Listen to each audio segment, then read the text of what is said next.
ಸ್ವಾಭಿಮಾನಿ ನ್ಯೂಸ್ಗೆ ಸ್ವಾಗತ. ಇಂದಿನ ಪ್ರಮುಖ ಸುದ್ದಿಗಳು. ಸಾಗರದಲ್ಲಿ ರಾಷ್ಟ್ರೀಯ ಹೆದ್ದಾರಿ ಕಾಮಗಾರಿ ಕೆಲಸ ನಡೆಯುತ್ತಿದ್ದು ಆಮೆಗತಿಯಲ್ಲಿ ಸಾಗುತ್ತಿದೆ.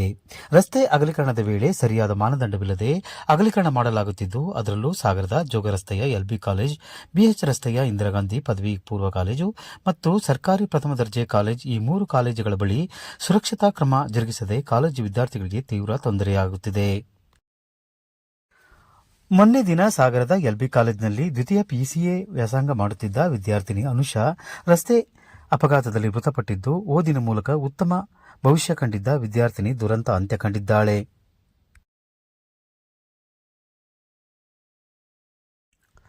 ಕಳೆದ ವರ್ಷ ಹಾಸ್ಟೆಲ್ ವಿದ್ಯಾರ್ಥಿನಿ ಮತ್ತು ಇಂದಿರಾ ಗಾಂಧಿ ಕಾಲೇಜಿನ ವಿದ್ಯಾರ್ಥಿನಿಯರಿಗೆ ಇದೇ ರೀತಿ ಅಪಘಾತದಲ್ಲಿ ಮೃತಪಟ್ಟಿದ್ದು, ಮಾಸುವ ಮೊದಲೇ ಮತ್ತೆ ವಿದ್ಯಾರ್ಥಿನಿ ಅಪಘಾತದಲ್ಲಿ ಮೃತಪಟ್ಟಿದ್ದು ಅನೇಕ ವಿದ್ಯಾರ್ಥಿಗಳಿಗೆ ಆಘಾತವನ್ನು ತಂದಿದೆ.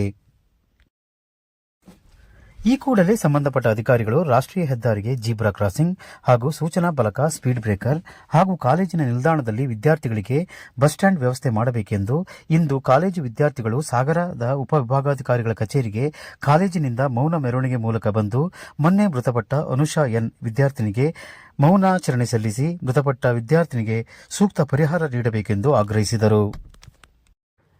ಈ ಸಂದರ್ಭದಲ್ಲಿ ವಿದ್ಯಾರ್ಥಿಗಳಾದ ರಾಹುಲ್, ಸಚಿನ್, ಭುವನ, ಅನಿಕೇತ್, ಮಾನಸ, ವೈಷ್ಣವಿ, ಉನ್ನತಿ ಸೇರಿದಂತೆ ನೂರಾರು ಸಂಖ್ಯೆಯ ವಿದ್ಯಾರ್ಥಿನಿಯರು ಭಾಗವಹಿಸಿದ್ದರು.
ಅಪ್ಪಿ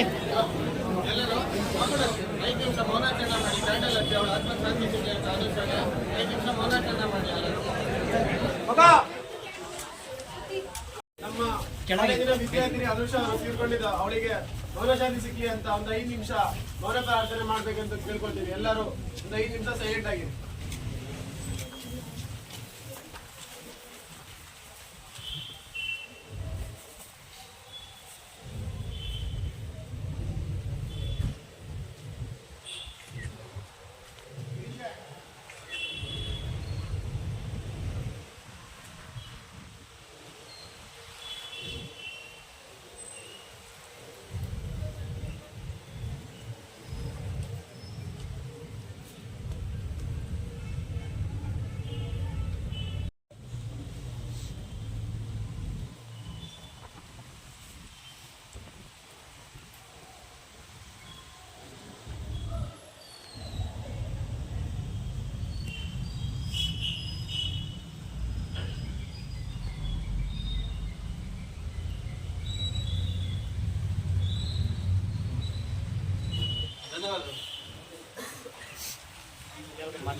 ದಿವಸ ಇದು ರಾಷ್ಟ್ರೀಯ ಹೆದ್ದಾರಿಯವರ ಗಮನ ಕೊಡ್ತಾ ಇದ್ದಿದ್ದಕ್ಕೆ, ರೋಡ್ ಮೇಲೆ ಗಮನ ಕೊಡ್ತಾ ಇದ್ದಿದ್ದಕ್ಕೆ, ಅಲ್ಲಿ ಯಾವುದೇ ರೀತಿ ಸೇಫ್ಟಿ ಪ್ರಿಕಾಷನ್ಸ್ ತಗೊಳ್ತಾ ಇದ್ದಿದ್ದಕ್ಕಾಗಿ ಅವಳು ಸಾವನ್ನಪ್ಪಿದ್ದಾಳೆ. ಅನ್ಯಾಯವಾದ ಸಾಯೋದು. ಅವಳಿಗೆ ಸಾಯೋ ವಯಸ್ಸಲ್ಲ, ಇನ್ನೂ ಸಾಯೋ ವಯಸ್ಸು ಆಗಿದ್ದಿಲ್ಲ ಅವಳದು.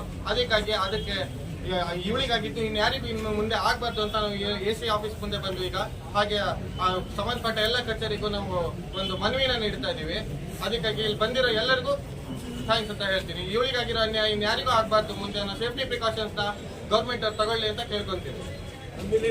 ಪ್ರಿಕಾಷನ್ ಇಲ್ಲ, ಎಸ್ಪೆಷಲಿ ನಮ್ಮ LB ಕಾಲೇಜ್ ಅಂತ ಹೇಳ್ತಾ ಇಲ್ಲ, ಯಾವುದೇ ಕಾಲೇಜ್ ಎದುರುಗಡೆ ಆಗಿ ಸುಮಾರು ಅಪಘಾತ ಆಗಿದೆ. ಒಂದೆರಡಲ್ಲ, ಇದು ಆಗ್ತಾ ಇರೋದು. ಇನ್ನೊಂದು 2 years ಹಿಂದೆ ಮತ್ತೊಂದಾಗಿದೆ, ಎಷ್ಟೋ ಜನ ಆಕ್ಸಿಡೆಂಟ್ ಆಗಿದೆ. ಇದೆಲ್ಲ ಏನಕ್ಕಂದ್ರೆ ನಮ್ಮ ಸರ್ಕಾರ ನೋಡ್ತಾ ಇಲ್ಲ.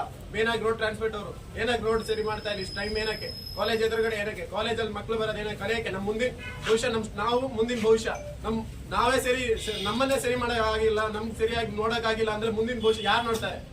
ನಾವಿಲ್ಲಿ ಕರೆಕ್ಟ್ ಆಗಿ ನೋಡ್ಬೇಕು. ನಮ್ಮ ಕಾಲೇಜ್ ಎದುರುಗಡೆ ಬಸ್ ನಿಲ್ಸ್ತಾ ಇಲ್ಲ, SRTC ಬಸ್ ಒಬ್ರು ನಿಲ್ಸ್ತಾ ಇಲ್ಲ. ಏನಕ್ಕೆ ನಿಲ್ಸ್ತಾ ಇಲ್ಲ ಅಂತ ಕೇಳ್ಬೇಕು. ನಾವು ಅದಕ್ಕೋಸ್ಕರ ಬಂದ್ವಿ. ಇವಾಗ ಸುಮ್ಮನೆ ಇವ್ರ ಸಾವಿಗೆ ಕಾರಣ ಯಾರಂತ ಅದು ಕೇಳ್ಬೇಕು ನಮ್ಗೆ. ಸುಮ್ಮನೆ ಇನ್ನು ಈ ತರ ಮತ್ತೊಂದು ಸಾವು ಆಗ್ಬಾರ್ದು, ಎಲ್ಲೂ ಆಗ್ಬಾರ್ದು. ನಮ್ಮ ಕಾಲೇಜ್ ಅಂತ ಅಲ್ಲ, ಇಡೀ ಇಂಡಿಯಾದಲ್ಲಿ ಎಲ್ಲೂ ಆಗ್ಬಾರ್ದು. ಸಂಬಂಧಿಸಿದಂತೆ ದಿನಾಂಕ 26-22-6-2024 ನಮ್ಮ ಕಾಲೇಜಿನ ವಿದ್ಯಾರ್ಥಿನಿಯಾದ ಅನುಷಾ ಎನ್, ದ್ವಿತೀಯ BCA ವಿದ್ಯಾರ್ಥಿನಿಯು LB ಕಾಲೇಜಿನ ಮುಂಭಾಗದಲ್ಲಿ ರಸ್ತೆ ಅಪಘಾತದಲ್ಲಿ ಮೃತಪಟ್ಟಿರುತ್ತಾರೆ. ಕಳೆದ ವರ್ಷ ರಸ್ತೆ ಅಗಲೀಕರಣ ಮಾಡುವ ದೃಷ್ಟಿಯಿಂದ ಸಾಗರದ ಜೋಗ ರಸ್ತೆ PH ರಸ್ತೆ ಅಗಲೀಕರಣ ಮಾಡಲಾಗಿದೆ. ಆದರೆ PH ರಸ್ತೆಗೆ ಬರುವ ಸರ್ಕಾರಿ ಪ್ರಥಮ ದರ್ಜೆ ಕಾಲೇಜು, ಇಂದಿರಾ ಗಾಂಧಿ ಕಾಲೇಜು, ಪದವಿ ಪೂರ್ವ ಕಾಲೇಜು ಹಾಗೂ LB ಕಾಲೇಜು ಈ 3 ಕಾಲೇಜಿನ ಮುಂಭಾಗದ ರಸ್ತೆಯಲ್ಲಿ ಯಾವುದೇ ರಸ್ತೆ ಸುರಕ್ಷಿತ ಇರುವುದಿಲ್ಲ. ಇದರಿಂದ ವಿದ್ಯಾರ್ಥಿಗಳಿಗೆ ರಸ್ತೆ ದಾಟಲು ತುಂಬಾ ತೊಂದರೆ ಉಂಟಾಗುತ್ತಿದೆ. ಈಗಾಗಲೇ ಜೋಗ ರಸ್ತೆಯಲ್ಲಿ ಮೊನ್ನೆ ನಡೆದ ಅಪಘಾತ ಹಾಗೂ ಕಳೆದ ವರ್ಷ ಹಾಸ್ಟೆಲ್ ವಿದ್ಯಾರ್ಥಿನಿ ಮೃತಪಟ್ಟಿರುವ ಘಟನೆ ನಡೆದಿತ್ತು. ಅದೇ ರೀತಿ ಕಳೆದ ವರ್ಷ ಇಂದಿರಾ ಗಾಂಧಿ ಕಾಲೇಜಿನ ವಿದ್ಯಾರ್ಥಿನಿಯರಿಗೆ ವೇಗವಾಗಿ ಬಂದ ಆಟೋವೊಂದು ಡಿಕ್ಕಿ ಹೊಡೆದು ಪ್ರಕರಣವು ನಡೆದಿತ್ತು. ಇದರಿಂದ ಈ 2 ರಸ್ತೆಗಳಲ್ಲಿ ವಿದ್ಯಾರ್ಥಿಗಳಿಗೆ ರಸ್ತೆ ದಾಟಲು ತುಂಬಾ ತೊಂದರೆ ಉಂಟಾಗುತ್ತಿದೆ. ಸಂಬಂಧಪಟ್ಟ ಅಧಿಕಾರಿಗಳು ತಕ್ಷಣ ಗಮನ ಹರಿಸಿ ರಾಷ್ಟ್ರೀಯ ಹೆದ್ದಾರಿಗೆ